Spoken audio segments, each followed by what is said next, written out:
साथ संगत जी, प्यार से कहना धन निरंकार जी।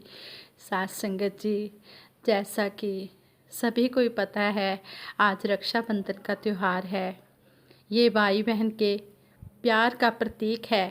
रक्षाबंधन का जो त्यौहार है, साथ संगत जी, सतगुरु माता सुदीक्षा जी महाराज ने भी लास्ट ईयर राखी वाले दिन हमें आशीर्वाद देते हुए कहा कि जो ये रक्षाबंधन का त्यौहार है, इस मौके पर भी सत्संग करने के लिए संगत आई हुई है। जो संत महापुरुष होते हैं, वो हर मौके पर सत्संग करते हैं, वो इस आत्मा को खुराक देते हैं। और दासी सभी के लिए सतगुरु माता जी से यही अरदास करती है कि हे सच्चे पातशाह, सभी बहनों को भी लंबी उम्र देना और सभी भाइयों को भी लंबी उम्र देना। सभी बहनें अपने भाइयों को राखी बांधती रहें और सभी भाई अपनी बहनों से राखी बंधवाते रहें। यही सारे संसार के लिए दासी सतगुरु माता जी से अरदास कर रही है कि सच्चे पातशाह सारे संसार में मंगल ही मंगल हो, हर कोई खुशियाँ माणे। सच्चे पातशाह, आप जी के सिवा खुशी कहीं से नहीं मिल सकती। जो खुशी मिलती है वो आप जी के दर पर मिलती है। इसलिए दासी रक्षाबंधन के त्यौहार की सभी बहनों को भी, सभी भाइयों को भी लख लख बधाई देती है। और यही अरदास है सतगुरु निरंकार के आगे कि सच्चा पातशाह हर साल सभी इसी तरह यह रक्षाबंधन का त्यौहार दासी समेत, दासी सहित मनाएं। सब दा भला करो करतार, साडी मांग है ये दातार। साथ संगत जी, आज सतगुरु माता जी के विचार भी सुनने को मिले।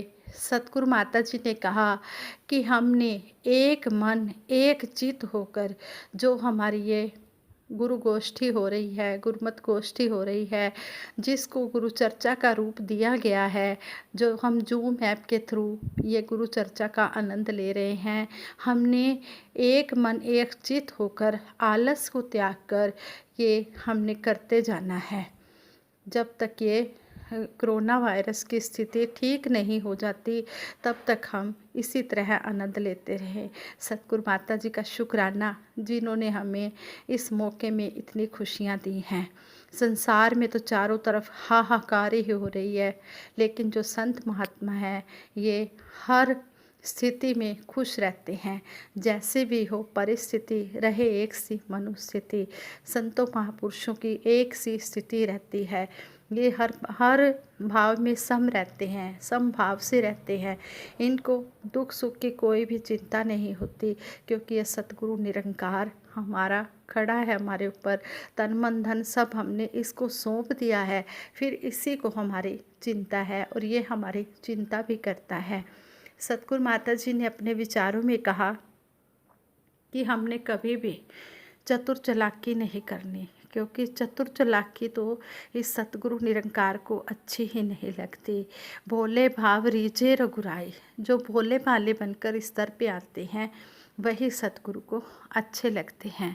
फिर सतगुरु माता जी ने एक एग्जाम्पल भी दिया कि जिस तरह कोई इंसान जा रहा होता नाव के द्वारा, समुंदर से जा रहा होता है, तो एकदम से तूफ़ान आ जाता है समुंदर में, तो वो इंसान कहता है कि सच्चे पातशाह मुझे बख्श ले, मैं जो ये अपना घर है ये सेल करके जो भी धन आएगा वो तेरी सेवा में लगाऊंगा।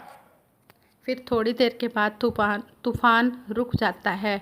फिर वो जो उसने सतगुरु निरंकार से वादा किया होता है, भगवान से वादा किया होता है, वो फिर भूल जाता है। वो कहता है कि अब तो तूफ़ान रुक गया है, अब मैंने कोई ये जो मन्नत मानी है ये मैंने नहीं करनी।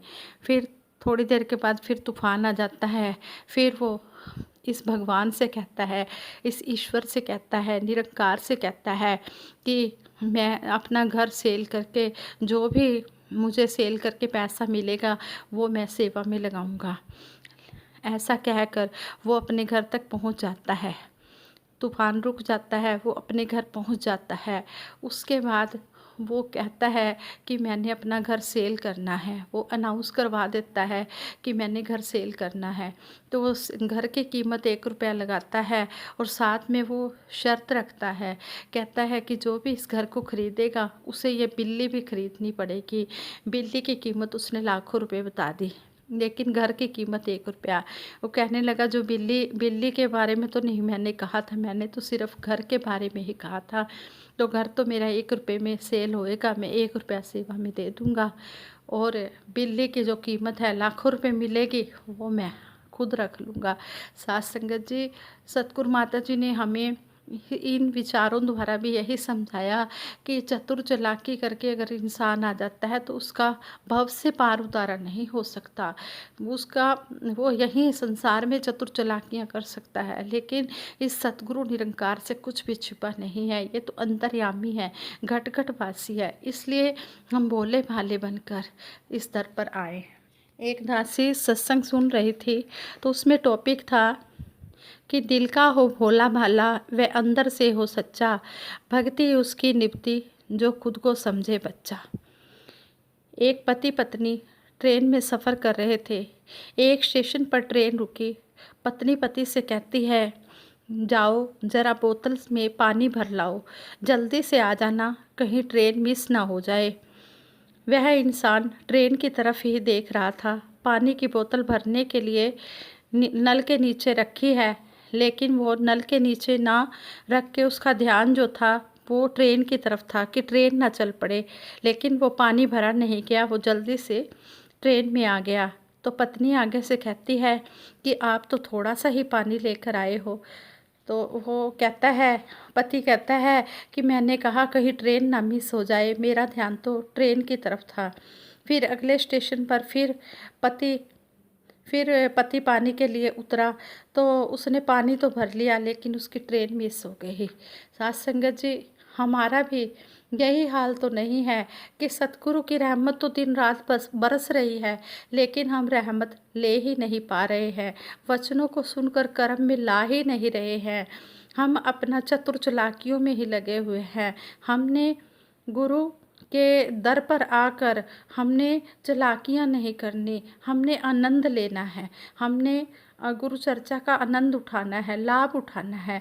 ऐसे ही फिर वो बहन कहने लगी कि जब सत्संग में एक बहन सत्संग में आती और कहती, सच्चे पातशाह ये तन भी तेरा है, ये मन भी तेरा है, ये धन भी तेरा है।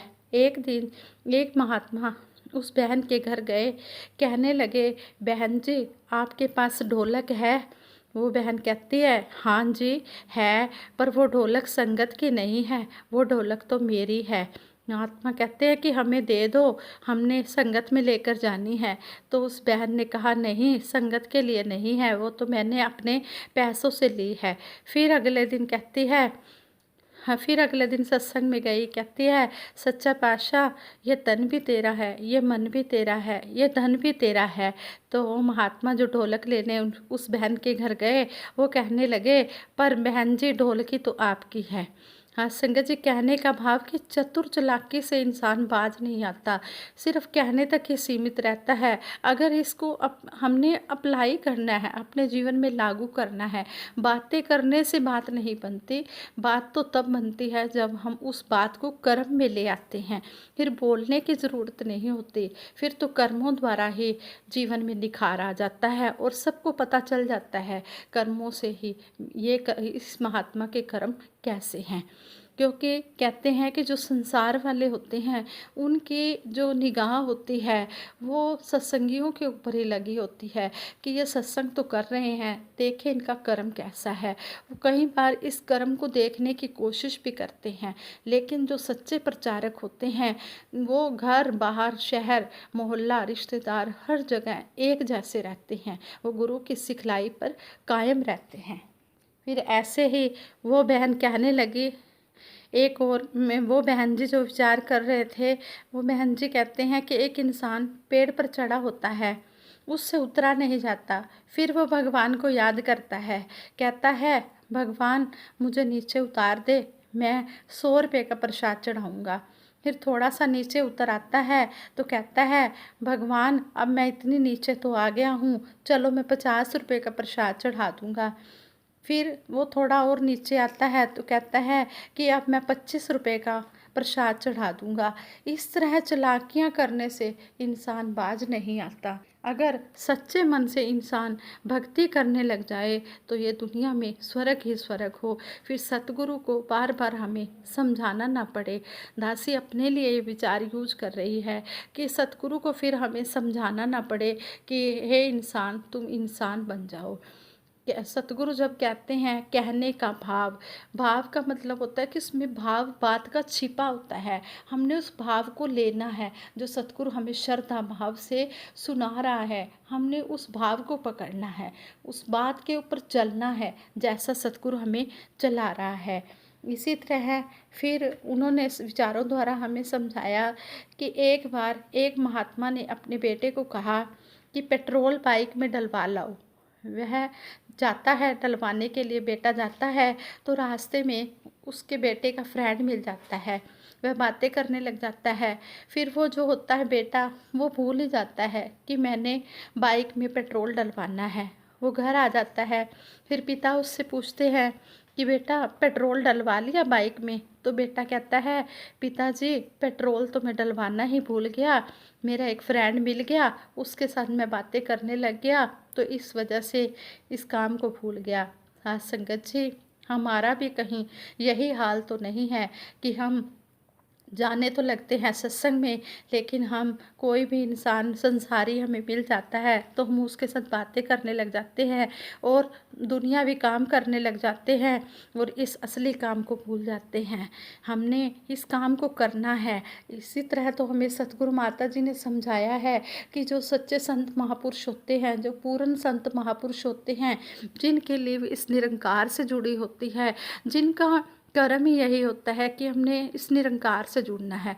दुनियावी पदार्थों से हमने कुछ लेना देना नहीं है। दुनियावी पदार्थ तो परछाई की तरह अपने आप पीछे चले आते हैं। तो वो ऐसे कहते हैं कि हमने सतगुरु की रहमत लेनी है, तो वो रहमत हर मौके पर रहमत लेते हैं। कोई भी त्यौहार आ जाए लेकिन सत्संग को कभी भी मिस नहीं करते। जो हमारा असली उद्देश्य है, जो हमारा असली काम है, प्रथम भक्ति संतन कर संगा। सतगुरु ने सबसे पहली भक्ति की सीढ़ी सत्संग ही बताई है कि सत्संग में आने से ही विवेक जागता है, सत्संग में आने से ही सेवा मिलती है और सत्संग में आने से ही सिमरन भी होता है। जिस तरह हम शरीर को खुराक देते हैं, खाना खाते हैं, पानी पीते हैं, इसी तरह हमने इस आत्मा को भी खुराक सत्संग के द्वारा देनी है। जैसे जैसे हम सत्संग में आते हैं वैसे वैसे हमारे जीवन में निखार आता जाता है। कई महापुरुष कह देते हैं कि हम सत्संग भी करते हैं, सेवा भी करते हैं, सिमरन भी करते हैं, लेकिन हमारी कहीं भी बढ़ोतरी नहीं हो रही। तो साथ संगत जी, हमें एग्जाम्पल देकर संतों महापुरुषों ने समझाया है कि बढ़ोतरी क्यों नहीं हो रही। जिस तरह कहते हैं कि कोई पौधा लगाते हैं तो उसको खाद भी देते हैं, पानी भी देते हैं और अच्छी तरह से उसको सींचते हैं, उपजाऊ मिट्टी भी देते हैं, लेकिन फिर भी वो पौधा जो है वो फलता फूलता नहीं है, ज़्यादा उसकी बढ़ोतरी नहीं होती। तो फिर हम अच्छी तरह से उसका निरीक्षण करते हैं पौधे का, उसे देखते हैं कि कहाँ पर कमी रह गई है। फिर हमें पता चल जाता है कि जो पानी हम दे रहे थे वो तो हम खारा पानी दे रहे थे। इसी तरह हमें सतगुरु ने समझाया है कि अगर हम सत्संग भी कर रहे हैं, सेवा भी कर रहे हैं, सिमरन भी कर रहे हैं, तो अगर हमारी कहीं बढ़ोतरी नहीं भक्ति में हो रही तो फिर कहीं ना कहीं हमारी यही कमी है कि हम या तो किसी का दिल दुखा रहे हैं और या हम किसी की निंदा चुगली कर रहे हैं। जिन बातों से हमें सतगुरु ने परहेज करने को कहा है, फिर या तो हम वो काम कर रहे हैं। संपूर्ण अवतार बाणी में शब्द भी है, दारू पूरा बाज परे जो असर जिਵੇਂ नहीं कर सकता, अमल ना हथों करिए जेकर कम नहीं कोई सार सकता। जिस तरह कहते हैं कि कोई डॉक्टर से दवाई लेके आ जाता है लेकिन वो परहेज नहीं करता तो फिर उस दवाई का कोई असर नहीं होता। इसी तरह अगर हमें सतगुरु ने इन बातों से परहेज करने को कहा है कि हमने ना तो किसी की बुराई सुननी है, ना हमने किसी की निंदा चुगली करनी है, और न ही हमने किसी की तरफ किसी के अवगुणों को देखना है। हमने हमेशा गुणों को ही देखना है और अपनी हमेशा पॉजिटिव थिंकिंग ही रखनी है। हर हाल में दाता का जो शुक्र मनाते हैं, जो पॉजिटिव थिंकिंग रखते हैं, इसका शुक्रिया अदा करते हैं, उनके घर खुशियों ही खुशियाँ आती हैं। उनके घर होती खुशियों की बरसातें हैं, उनके घर खुशियाँ ही खुशियाँ आती हैं। फिर उनकी भक्ति में भी बढ़ोतरी होती है और उन्हें हर हाल में सतगुरु सच्चा पातशाह खुश रखता है। क्योंकि सतगुरु के आगे अगर कोई बुराई करता है तो सतगुरु को अच्छी नहीं लगती। जैसे एक बार शहंशाह जी के पास एक महात्मा गए और कहने लगे, बाबा जी वो जो फलां महात्मा है वो उसके अंदर बहुत कमियां हैं, वो ऐसे करता है, वो वैसे करता है। उसने एक बार कहा, दो बार कहा, तीसरी बार शहंशाह जी ने कहा कि आप उस महात्मा की कमियां देख रहे हो, आपने उनमें कोई गुण नहीं देखे, आपको तो गुण ग्रहण करने चाहिए थे। सतगुरु ने ये तो नहीं कहा कि अवगुण देखने हैं, गुण ही देखने हैं। हम गुणों को ग्राहक बनेंगे तो हमारे अंदर से जो अवगुण होंगे वो अपने आप ही दूर होते चले जाएंगे।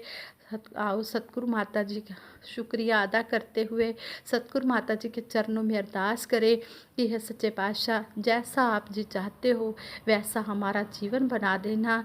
आप जी जब भी ये कोरोना वायरस की स्थिति ठीक हो जाए, हमारे अपने अपने भवनों में सत्संग शुरू हो जाए, तो आप जी को सभी पर नाज हो, सभी पर फक्र हो कि ये कितने प्यारे गुरसिख है, कितने प्यारे संत हैं, कितने प्यारे ये शिष्य हैं, बच्चे हैं। इस तरह सतगुरु माता जी आप जी को बार बार एक ही बात रिवीजन न करनी पड़े, एक ही बात रिवाइज ना करनी पड़े, एक ही बात आपको दोहरानी ना पड़े। सच्चे पातशाह आप जी इतना हमें बल बख्शो।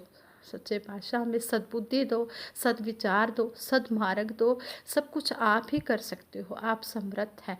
हे समर्थ परमात्मा, सच्चे पातशाह आप समर्थ हो, आप सब कुछ कर सकते हो। तू करता है जगत का, तू सबका आधार। आप जी करता हो, आप जी सारे संसार का सहारा हो। जिस तरह आप जी चलाना चाहते हो उस तरह ही हमें चलाना।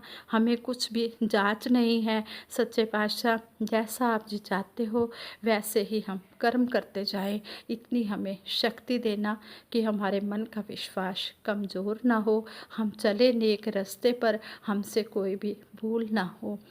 संगत जी दासी अंत में सभी के लिए ही अरदास करती है, सच्चे पातशाह सबको सेवा सिमरन सत्संग की दात देना, सबके घर में खुशियाँ देना, सभी सुखी रहे, खुश रहे। सिमरन कराएगी, सभी ने मिलकर साथ देना है। तू ही निरंकार मैं तेरी शरण हाँ, मैनू बख्श लो।